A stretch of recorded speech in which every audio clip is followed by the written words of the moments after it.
19 September 2022 দেশের নারী ফুটবলারদের অর্জনের গর্জনে কেঁপে উঠেছিল নেপালের দশরথ রঙ্গশালা। স্বাগতিক দর্শকদের বাঁধ ভাঙা চিৎকারের মাঝেও সাহস রেখে বুক চিতিয়ে লড়াই করেছেন কৃষ্ণা সাবিনারা।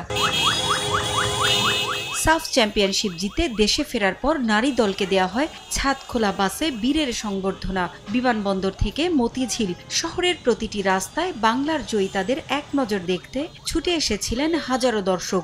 বড় সংবর্ধনার পুরস্কারের গল্প কিছুদিন পরেই হাওয়ায় মিলিয়ে যায়। বাস্তবায়ন খুব কমই হয়েছে। সাফ জয়ের পর ছাদ খোলা বাসের রাজকীয় সংবর্ধনার মধ্যমণি ম্যাচ জয়ের মূল কারিগর ফরওয়ার্ড কৃষ্ণার কাছে সেগুলো এখন শুধুই অতীত। সাফের পরপরই পড়েন ইনজুরিতে। নগদে 500 টাকা বা তার বেশি পেমেন্টে পেতে পারেন ঢাকায় জমিসহ 20 কোটি টাকার পুরস্কার।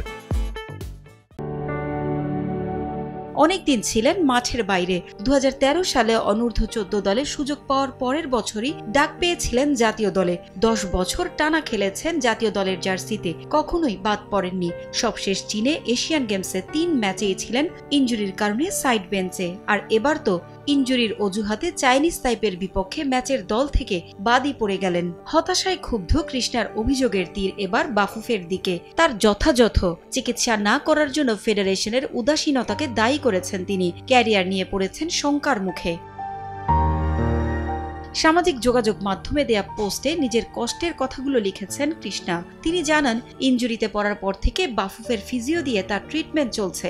গেল বছর বাংলাদেশ ক্রিকেট বোর্ডের প্রধান চিকিৎসক দেবাশিস চৌধুরীকে দেখিয়েছিলেন। তিনি কৃষ্ণাকে অস্ট্রেলিয়া বা ভারতে গিয়ে চিকিৎসার পরামর্শ দিয়েছেন। বারবার বাফুফেকে বিষয়টি জানানোর পরেও গুরুত্ব দেয়নি তারা। দেশেই চিকিৎসার পক্ষে ফেডারেশন। পায়ে ব্যথা নিয়ে নিয়মিত অনুশীলন করে যাচ্ছেন। কদিন আগে খেলেছেন নারীদের লিগেও। কৃষ্ণা আরও লিখেছেন, কষ্ট একটাই, কখনো কোনো টিমমেট, প্লেয়ার বা কোচকে বলতে দেখেননি তার উন্নত চিকিৎসা নিয়ে কথা বলতে। কারো কোনো মাথা ব্যথা নেই।